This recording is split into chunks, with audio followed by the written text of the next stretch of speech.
আমি খান মাসুদ রানা, সাধারণ সম্পাদক, ডাসার উপজেলা রিপোর্টার্স ইউনিটির।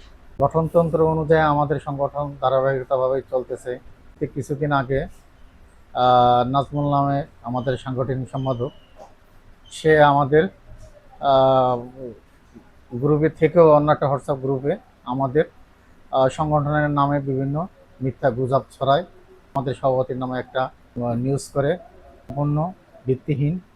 একজন পেশাদার সাংবাদিক হিসাবে সে আমাদের একজন সাংবাদিক সভাপতি সংগঠনের নামে, এটা কোনোদিনই আশা করা যায় না এবং করা উচিত না। এবং তাকে আমরা ভাবছিলাম যে সে শুধরাবে, তাও শুধরাচ্ছে না। তাই আমরা বিভিন্ন সুশীল সমাজ এবং সাংবাদিকের কাছ থেকে আমরা পরামর্শ নিয়েছি। তারা আমাদের আইনগত ব্যবস্থার একটা আশ্বাস দিয়েছেন এবং পরবর্তীতে তার বিরুদ্ধে আমরা আইনগত ব্যবস্থা নেব।